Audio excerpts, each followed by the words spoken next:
Shalom, selamat pagi anak-anak. Mister berharap kalian dalam keadaan sehat dan pada pagi hari ini kita akan belajar seperti biasa. Dan sebelum kita belajar, terlebih dahulu kita menyerahkan diri kita ke dalam tangan Tuhan. Kita berdoa. Terima kasih Tuhan, kami bersyukur di pagi hari ini karena Engkau menuntun kami hingga sampai hari ini. Dan kami akan memulaikan pembelajaran kami, kiranya Engkau memberkati dan menyertai kami. Di dalam nama Yesus kami berdoa dan ucap syukur. Amin. Baik anak-anak, silakan untuk menyimak video yang telah Mister persiapkan. Dan silakan mencatat hal-hal penting supaya anak-anak juga bisa menjawab pertanyaan-pertanyaan yang akan Mister sampaikan nantinya di akhir pembelajaran. Terima kasih, selamat belajar. Tuhan Yesus memberkati. Baik anak-anak, jadi kita masih tetap pada tema yang sama, yaitu pada pembelajaran 1, yaitu remaja yang beriman dan berpengharapan. Kalau minggu yang lalu kita membahas tentang beriman, maka pada pertemuan kedua ini kita akan membahas tentang remaja yang berpengharapan. Nah, sebelum kita masuk ke dalam materi kita, seperti biasa kita akan mengetahui tujuan pembelajaran kita. Jadi dengan anak-anak mempelajari materi ini, maka anak-anak diharapkan dapat menjelaskan arti serta memaknai hidup berpengharapan. Yang kedua, anak-anak juga dapat menjelaskan hubungan antara iman dan pengharapan. Dan yang ketiga, anak-anak dapat menunjukkan sikap hidup beriman dan berpengharapan. Jadi ini adalah tujuan daripada pembelajaran kita hari ini. Nah, kita masuk dalam materinya. Arti pengharapan. Dalam Kamus Besar Bahasa Indonesia, pengharapan berasal dari kata harap, yang berarti mohon, minta, keinginan sesuatu terjadi. Dan sesuatu itu biasanya hal yang sesuai dengan kebutuhan atau keinginan. Sedangkan dalam surat Ibrani dikatakan bahwa pengharapan adalah sauh yang kuat dan aman bagi jiwa kita yang telah dilabuhkan sampai ke belakang tabir, di mana Yesus telah masuk sebagai perintis bagi kita ketika ia menurut pengertian Melkisedek menjadi imam besar sampai selama-lamanya. Anak-anak bisa membaca dalam Ibrani 6 ayat yang ke-19 sampai 20. Jadi bukan tanpa alasan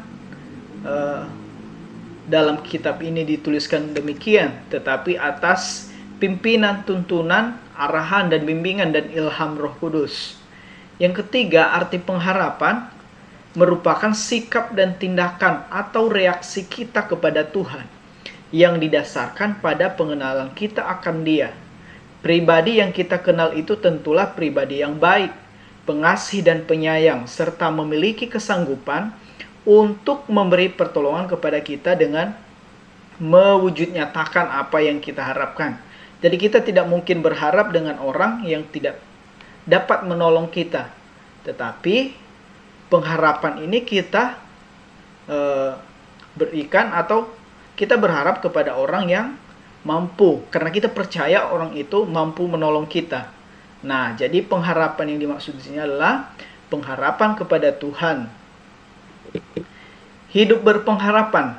Hidup berpengharapan mengandung pengertian. Yang pertama, sikap dan tindakan yang percaya akan datang langit baru dan bumi baru yang didasarkan pada kuasa kebangkitan Tuhan Yesus.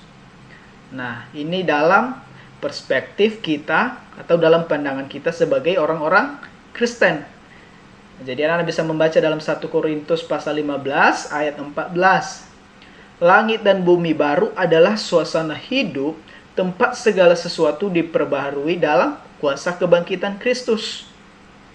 Jadi ketika kita ada dalam langit dan bumi baru, maka di sana ada kedamaian, ketenangan. Nah, yang kedua adalah sikap dan tindakan hidup yang terus-menerus berjuang menuju kesempurnaan Allah.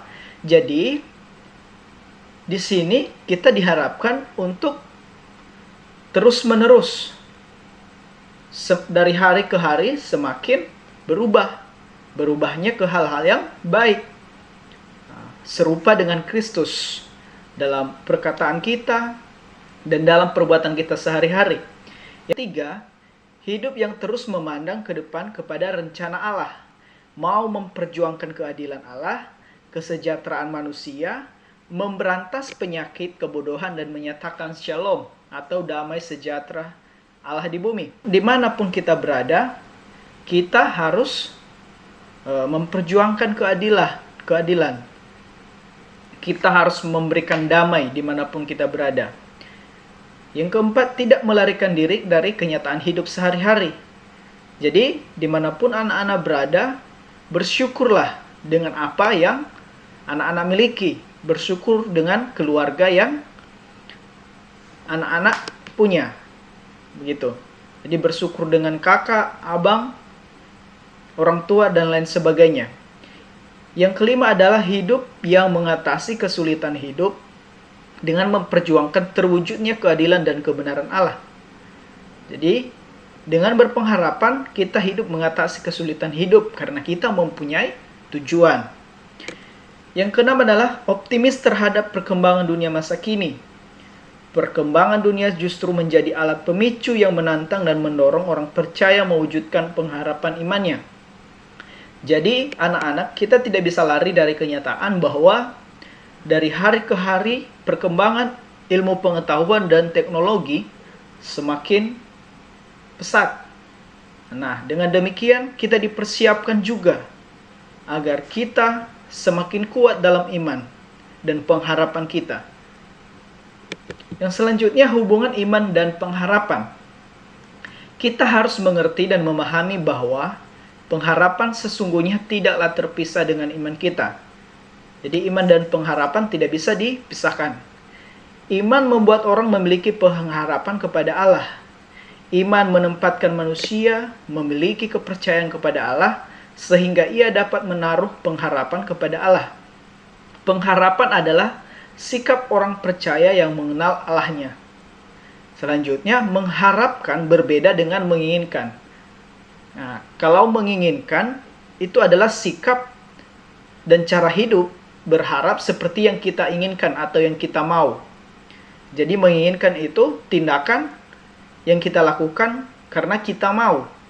Sedangkan berharap atau mengharapkan dalam perspektif atau dalam konteks kita sebagai orang Kristen, berharap berarti menyerahkan sepenuhnya kepada Allah, berarti Allah yang melakukan.